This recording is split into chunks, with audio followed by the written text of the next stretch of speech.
آج ہمارے ساتھ موجود ہیں وزیر جیل خانہ جات وفاقی وزیر چودھری محمد اسحاق، سینئر رہنما پاکستان مسلم لیگ نون۔ میں ان سے آج کرنٹ ایشو پہ بات کرنا چاہوں گا کہ انڈیا نے دوبارہ بلا اشتعال بارڈروں پر فائرنگ کا سلسلہ شروع کر دیا ہے، اور اس کے ساتھ ساتھ انڈیا کے اندر بھی تحریک آزادی کی جو ایک نئی سلسلہ جو ہے نا وہ شروع ہوا ہے، اس کے بارے میں آج یہ عوام الناس کے نام کیا پیغام دینا چاہیں گے؟ بسم اللہ الرحمن الرحیم۔ قاری صاحب، ایک مثل ہے، بلکہ ایک ضرب المثل ہے کہ اچار کے اندر کیڑے پڑتے ہیں، اچار کے اندر سے ہی۔ ہندوستان کی جو پالیسی تھی وہ کب تک دبائی جا سکتی تھی؟ جس طرح انہوں نے وہاں مسلمانوں اور دوسری اقلیتوں کو جس طرح دبا کے رکھا ہوا تھا، ایک نہ ایک دن وہ سلسلہ اس طرح کا ہونا تھا کہ اس نے پھٹنا تھا، اور وہ اچار میں کیڑے پڑ گئے انشاءاللہ۔ وہ میں سمجھتا ہوں کہ یہ میں نے شاید آپ کے پچھلے پروگرام میں بھی کہا تھا کہ یہ جو مودی ہے ہندوستان کا گورباچوف ثابت ہوگا۔ اسی کے دور میں ہندوستان ٹوٹے گا اور ٹکڑے ٹکڑے ہوں گے، اور آج 10 اسٹیٹوں میں علیحدگی کی تحریکیں بھی چل رہی ہیں، اور اب تک سینکڑوں لوگ زخمی ہیں، اور 50 کے قریب لوگ جن کی ڈیتھ ہو چکی ہے، اور ہزاروں لوگوں کو پابند سلاسل کیا گیا ہے۔ اور میں سمجھتا ہوں کہ اس کے ساتھ ساتھ اتنی گڑبڑ ہے اس کے اندر۔ آپ پوچھ رہے ہیں کرنٹ ایشو ہندوستان نے اب لوگوں کی توجہ ہٹانے کے لیے بارڈر پہ فوج لگا دی ہے، تاکہ جو ہمارا پرانی روایتی ایک پاکستان کی ہندوستان کی دشمنی چلی آ رہی ہے اس کو ہوا دی جائے، جس کو پہلے ہندو مسلمان اقلیت کو ہوا دے کے اس نے الیکشن جیتا تھا۔ اب وہ اس کو دوبارہ پاکستان کے خلاف اسی پراپیگنڈا کو استعمال کر کے اپنی افواج بارڈر پہ جمع کر رہا ہے، اور یقیناً میں سمجھتا ہوں کہ وہ کوئی نہ کوئی خرابی ضرور کرے گا۔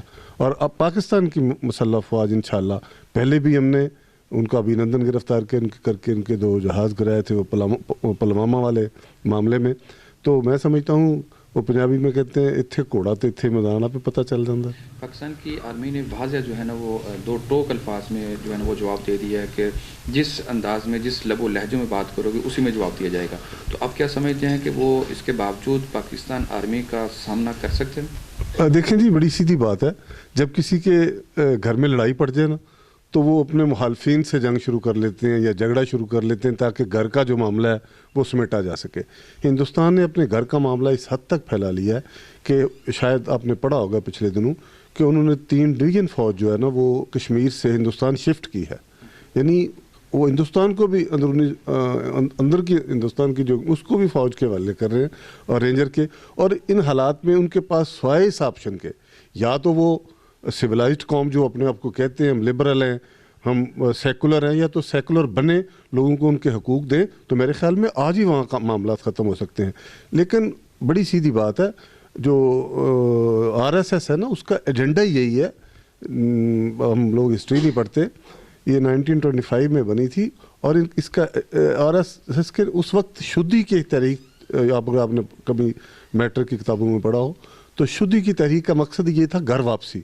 گھر واپسی ہندو اس کو کہتے ہیں، اور وہ RSS والے اس کو کہتے ہیں کہ برصغیر میں جب اسلام پھیلا تو یہاں ہندو ہی تھے آلموسٹ، تو وہ کہتے ہیں وہ تمام لوگ واپس آئیں گے، اس کو وہ گھر واپسی کا نام دیتے ہیں۔ یہ تحریک اسی تسلسل کا حصہ ہے، اور وہ پورے ہندوستان میں وہ جو پرانا برصغیر ہے اس سارے پہ وہ قابض ہونا چاہتے ہیں۔ ان کی نظر صرف پاکستان پر بھی نہیں، افغانستان پر بھی ہے، اور بہت دور تک، اور شاید کچھ لوگوں کو جب سمجھ آئے گی ان کی نظر ایران تک بھی ہے، وہ اس کو بھی برصغیر کا حصہ سمجھتے ہیں، بالکل تھا، اور وہ سمجھتے ہیں کہ یہ خطہ ہی ہندوؤں کا ہے، ہم نے تمام لوگوں کو جس نے یہاں رہنا ہے وہ یا تو ہمارے عقائد کے مطابق رہے یا ملک چھوڑ جائے۔ اور اس میں اگر وہ یہ نہیں کریں گے، اگر وہ اس کو میں سمجھتا ہوں اللہ کرے ان کو عقل آ جائے، ان کو سمجھ آ جائے معاملات کی اور حالات کی، اب دنیا وہ نہیں رہی وہ سمجھتے ہیں، اور ساری دنیا میں یہ واویلا مچا ہوا ہے۔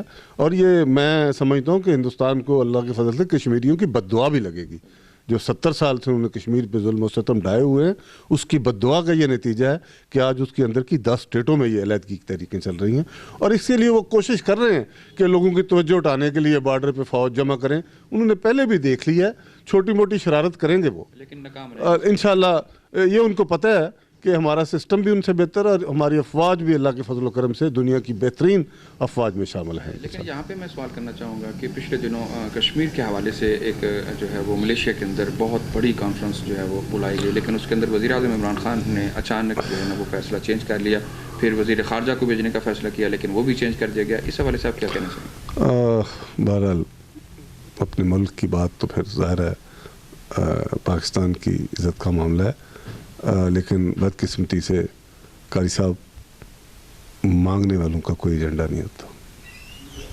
بڑی سیدھی سی بات ہے. ہماری معیشت مانگنے والے، آپ نے بڑی بات کہہ دی، مانگنے والے کیا مسئلہ ہے؟ وہ آپ بھی سمجھتے ہیں. جی بالکل. تو آپ کو پتہ ہے کہ اب تردید تو کر دی ہے اب سعودی عرب نے کہ ہم نے یہ نہیں کہا تھا، لیکن کافی دنوں بعد یہ تردید آئی ہے کہ ہمارے 40 لاکھ لوگ وہاں کام کرتے ہیں. ہم ان سے اور بھی بہت ساری چیزوں کو کسی اجناس کی صورت میں تو نہیں، لیکن کم از کم اپنی توانائی کی صورت میں بہت زیادہ چیزیں وہاں سے لے کے ان کو پورا کرتے ہیں. اور یہ میں سمجھتا ہوں کہ وہ ایک مجھے شعر کا دوسرا فقرہ آتا ہے، جہاں میں مانگنے والوں کے اونچے سر نہیں ہوتے. اس لیے میں سمجھتا ہوں کہ پرائم منسٹر نے کئی یو ٹرن لیے. ایز اے پرائم منسٹر وہ میرا بھی پرائم منسٹر ہے، وہ پاکستان کا پرائم منسٹر ہے. میں ایمانداری سے کہتا ہوں کہ پرائم منسٹر کی عزت پاکستان کی عزت ہے، لیکن بدقسمتی ہے کہ وہ کوئی بات کرنے سے، کوئی قدم اٹھانے سے پہلے شاید اپنی ٹیم سے مشاورت نہیں کرتے، یا وہ جس طرح کہتے ہیں کہ بقول شخص کہ ایک نالائق ٹیم ہے جو ان کو کبھی بھی اس طرح کا مشورہ نہیں دیتی جس سے انہیں واپس آنا پڑے. میں یہ میڈیا پہ آپ کے ساتھ بات کر رہا ہوں، مجھے کم از کم بات سوچ سمجھ کے کرنی چاہیے. کل جو بات میں نے واپس لینی ہے مجھے آج ہی سوچ سمجھ کے اپنے منہ سے نکالنی نہیں چاہیے. اور یہ میں سمجھتا ہوں کہ قوموں کی خودداری آپ بلیو کریں، اس سے ہماری خودداری داؤ پہ لگی ہے، کوئی سمجھے یا نہ سمجھے. ترک کے صدر نے اچانک پاکستان آنے کا دورہ جو ہے وہ دورے کا فیصلہ کیا ہے، اس بارے میں کیا کہنا چاہیں؟ دیکھیں جی، ترکوں سے ہمارا بہت پرانا تعلق ہے، اور ترک وہ قوم ہے جس نے 800 سال خلافت عثمانیہ تھی. ہم نے تب بھی، جب ہم انگریز کے غلام تھے، ہم نے تب بھی ان کے لیے آواز بھی اٹھائی اور اپنی جانیں بھی دی تھی. اس لیے ترکی والے پاکستان کو کبھی نہیں بھولتے. ہم شاید کوئی صرف نظر کر جائیں، لیکن وہ پاکستان کے مشکل وقت میں ہر وقت ساتھ کھڑے ہوتے ہیں. میں سمجھتا ہوں کہ جو حالات پاکستان کے ہیں، ترکی پھر بھی اپنا فرض ادا کر رہا ہے ایز اے بڑا بھائی اور ایز اے مہربان. میں سمجھتا ہوں کہ ان کے پہلے بھی ہم پہ بہت احسان ہے، اور وہ ایز اے نیشن پاکستان کو اپنا ملک سمجھتے ہیں، اپنی قوم سمجھتے ہیں. اس لیے جب ان کی بڑی سیدھی بات ہے کہ حکومتیں شاید، لیکن قومیں علیحدہ نہیں ہوتی. ہمارے اور ترکیوں اور پاکستانیوں کے دل ایک ساتھ دھڑکتے ہیں. اچھا جوہر صاحب، آپ نے یو ٹرن کی بات کی ہے. پاکستان مسلم لیگ نون اور پاکستان تحریک انصاف، یہ جو ہے وہ آنکھ مچولی جو ہے ان کے درمیان جو بہت زیادہ چل رہی ہے. ایک طرف گرفتاری، ایک طرف جو ہے وہ ان کی جو ہے وہ آزادی. کل رانا ثناء اللہ کو جو ہے نا وہ رہائی مل گئی، اور ان سے پہلے جو ہے وہ احسن اقبال صاحب کو گرفتار کر لیا گیا. یہ اس کے بارے میں آپ کیا کہنا چاہیں گے کہ نیب صرف جو ہے وہ پاکستان مسلم لیگ نون کے لیے، یا کہ اصل میں بات یہ ہے کہ اللہ کرے پاکستان کی عدالتیں انصاف کریں. اگر پاکستان کی عدالتیں انصاف کریں گی، نہ کوئی نیب، نہ کوئی ایف آئی اے، نہ کوئی اور کچھ کر سکتا ہے. جب بھی کسی کو ریلیف ملا وہ عدالتوں سے ملا ہے، خواہ وہ مارشل لا ہو، خواہ وہ سول گورنمنٹ ہو، خواہ وہ کوئی بھی کسی قسم کی کوئی انقلاب کہہ لے، جس وقت بھی کوئی مسئلہ ہوا تو عدالتوں نے ہمیشہ، اور میں سمجھتا ہوں کہ پاکستان کی عدالتیں انصاف کے فیصلے کریں جو وہ کر رہی ہیں. اب انہوں نے کلیئر کٹ کہہ بھی دیا ہے کہ ہم انشاءاللہ انصاف کا بول بالا کریں گے.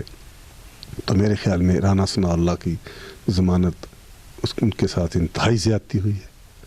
اس شخص کو میں سمجھتا ہوں کہ اس کے دشمن بھی یہ کہتے تھے کہ یہ گرفتاری غلط اور بے بنیاد ہے, اور میں اس سے ہمارے ایک بڑے ادارے کی بھی سکی ہوئی ہے. میں سمجھتا ہوں اس طرح کے معاملات پھر وہ کہوں گا کہ یو ٹرن لینا ہو تو اس سے پہلے سوچ سمجھ کے حالات دیکھ کے ان کو کسی چیز کو کرنے سے پہلے 100 بار سوچنا چاہیے, کیونکہ حکومت اور عام آدمی میں بہت فرق ہے. میرے جیسا بندہ کو بات کر کے, لیکن گورنمنٹ کو کم از کم کوئی بات کرنے سے پہلے 100 بار سوچنا چاہیے. آپ نے کہا کہ عدالتوں کے فیصلے اگر صحیح سمت میں آنا شروع ہو جائیں تو جو ہے بہت بڑی تبدیلی آ سکتی ہے.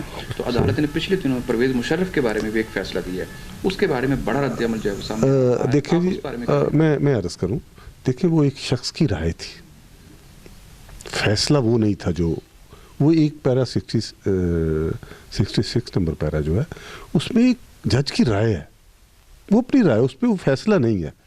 لیکن اگر میں سمجھتا ہوں کہ اس کو بھی اس کی بھی اپیل کرنی ہے, سپریم کورٹ میں کریں, عدالتیں پڑھی ہوئی ہیں. اگر کوئی عدالت میری سمجھ کے مطابق ایک بات میری سمجھ کے مطابق ٹھیک نہیں ہے تو میں سمجھتا ہوں اپیل میں جانا چاہیے, اور اپیل حق ہے اور اپنا حق لینا چاہیے.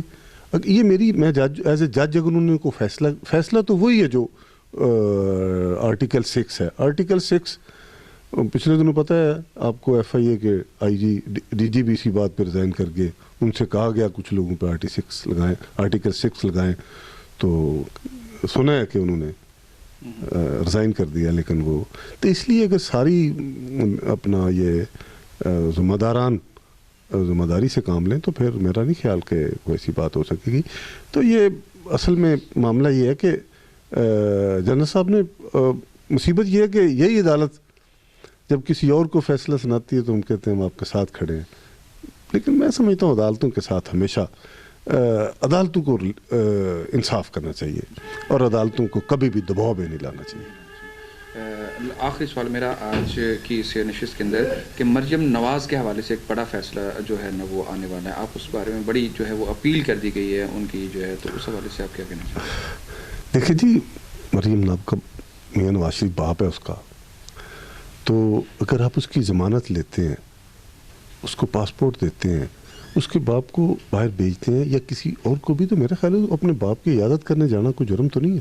اگر اس کے لیے وہ عدالت سے ٹائم مانگتی ہے یا حکومت سے ٹائم مانگتی ہے تو میں سمجھتا ہوں, یا آپ بھی سمجھتے ہیں کہ جذباتی سی کیفیت ہوتی ہے کہ باپ کا بیٹیاں عیادت نہیں کریں گی تو کون کرے گا, تو عیادت کے لیے ٹائم دینا چاہیے. اور میرا خیال ہے کہ اللہ کرے گا ٹھیک ہو جائے گا انشاءاللہ. میں سمجھتا ہوں کہ عدالتوں میں بھی تو ہماری طرح کے انسان بیٹھے ہوئے ہیں, وہ بھی بیٹیوں والے ہیں. یہ کسی پہ بھی برا وقت آ سکتا ہے, میاں نواز شریف نہیں, کوئی میں بھی ہو سکتا ہوں, آپ بھی ہو سکتے ہیں. تو میں سمجھتا ہوں کہ ٹائم دینا کوئی حرج نہیں ہے. عدالتیں ان کو ایک ٹائم دیں, اس کے بعد وہ ملک میں واپس آئیں گی. وہ کب جا رہی ہیں؟ ناظرین, ہمارے ساتھ موجود تھے وزیر جیل خانہ جات چودھری محمد اسحاق. تو انہوں نے بڑے ہی آسان انداز میں اور مدلل جو ہے وہ سوالات کے جوابات جو ہیں نا وہ دیے ہیں. تو انشاءاللہ ملتے ہیں ایک بریک کے بعد. آپ دیکھتے رہیے ایڈین نیوز.